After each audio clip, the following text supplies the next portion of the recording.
آج مجھے اپنی زندگی کی پہلی کمائی ملنے والی تھی۔ 3 ماہ کی تنخواہ ایک ساتھ ملی اور ساتھ میں چھٹی ماہ کی بھی مل گئی۔ گھر پہنچا تو عید کا سما تھا۔ ماں باپ، بہن بھائی سب بہت زیادہ خوش تھے۔ میں نے ساری رقم والدہ کے ہاتھ پر رکھ دی۔ والدہ نے رقم کا تیسرا حصہ راہ خدا میں خرچ کرنے کی نیت سے علیحدہ کر دیا اور کہا، اس رقم سے ایک بیوہ عورت کے گھر راشن خرید کر پہنچا دینا جو دور کے ایک محلے میں رہتی تھی۔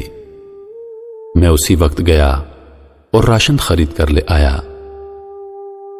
گھر میں میرے لیے پرتکلف کھانوں کا انتظام کیا گیا تھا۔ بہن بھائیوں کے ساتھ مل کر لذیذ کھانوں کے مزے اڑائے اور سفر کی تھکاوٹ دور کرنے کی غرض سے رضائی میں گھس گیا۔ آنکھیں نیند سے بوجھل ہو رہی تھیں کہ اچانک اس بیوہ عورت اور اس کے یتیم بچوں کا خیال آیا۔ ارادہ کیا کہ ابھی جاؤں اور سامان پہنچا دوں، لیکن طبیعت میں سستی تھی۔ سوچا کہ کل پہنچا دوں گا، لیکن بعد میں خیال آیا کہ میں تو پرتکلف کھانے کا مزہ لے چکا ہوں، وہ بچے بھوکے نہ ہوں۔ اسی وقت بستر سے نکلا، ایک چادر اوڑی، تھیلا کاندھے پر رکھا اور اس کے گھر کی طرف نکل پڑا۔ شدید سردی تھی، دھند بھی زیادہ تھی اور بھاری تھیلا اٹھانے میں مجھے کافی دقت ہو رہی تھی۔ ایک دور کے محلے میں اس بیوہ عورت کا گھر تھا۔ اس کا شوہر مزدوری کرتا تھا اور اس کے 4 بچے تھے۔ ایک ناگہاں حادثے میں اس کے شوہر کی موت ہو گئی تھی اور اب اس کے یتیم بچوں پر دست شفقت رکھنے والا کوئی نہ تھا۔ قسمت بھی بہت ستم ظریف ہے، کبھی ایسے لوگوں کو لپیٹ میں لے لیتی ہے جن کا خدا کے سوا کوئی نہیں ہوتا۔ خیالات کا ایک سمندر لیے اس بیوہ عورت کے گھر پہنچا۔ گھر کیا تھا، بلکہ ایک خرابہ تھا۔ ایک کمرہ، چھوٹا سا صحن، ایک خمیدہ سی 4 دیواری تھی۔ دروازہ کھٹکھٹایا تو ایک 5 سالہ بچی باہر آئی، جس کے چہرے پر پریشانی، خوف اور بھوک نمایاں تھی۔ میں اس کے چہرے کو دیکھے جا رہا تھا اور دل ہی دل میں دعا کر رہا تھا کہ خدا کسی بچے پر ایسا وقت نہ لائے۔ اس بچی نے ایک پرانا سا جوڑا پہنا ہوا تھا اور ایک شدید سردی میں ایک پھٹی پرانی جرسی پہنی ہوئی تھی۔ پاؤں بھی ننگے تھے، وہ بھی اس سردی میں کہ پیروں کو جما کر رکھتے۔ میں نے کچھ کہے بغیر راشن والا تھیلا زمین پر رکھا۔ تھیلے کو دیکھتے ہی وہ بولی، کیا اس میں کھانے کا سامان ہے؟ یہ سننا تھا کہ میں حیران ہو گیا۔ ایک بار پھر اس نے یہی سوال دہرایا۔ میں نے مثبت انداز میں سر ہلا دیا۔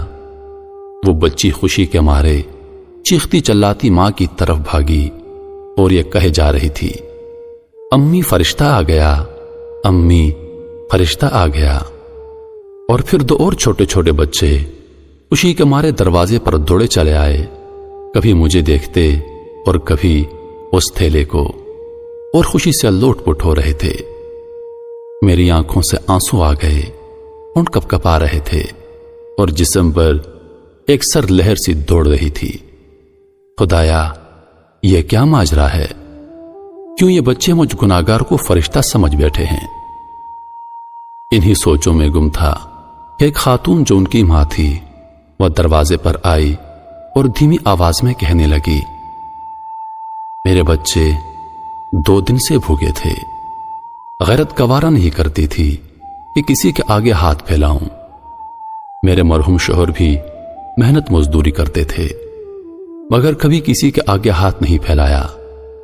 ان کے چلے جانے کے بعد ان کی دیکھ بھال کرنے والا کوئی نہ تھا۔ رشتہ داروں نے بھی ہاتھ کھینچ لیے ہیں اور محلے والے بھی مدد نہیں کرتے، مگر کبھی کبھی آپ جیسے نیک دل لوگ مدد کر دیتے ہیں۔ میں 2 دن سے بچوں کو یہ کہہ کر بہلا رہی تھی کہ ایک فرشتہ آئے گا اور ہمارے لیے کھانا لے کر آئے گا، اسی لیے یہ بچے آپ کو فرشتہ سمجھ بیٹھے ہیں۔ اس عورت نے خدا کے حضور شکرانے کے چند کلمات ادا کیے مجھے ڈھیر ساری دعائیں دیں اور میرا شکریہ ادا کیا۔ میں وہاں سے واپس ہو لیا۔ آنسو رکنے کا نام نہیں لے رہے تھے۔ زندگی میں کبھی خود کو اتنا پرسکون محسوس نہیں کیا تھا جتنا کہ میں آج کر رہا تھا۔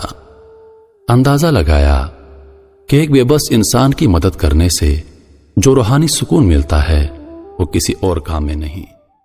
Subscribe now and press the bell icon. Never miss an update.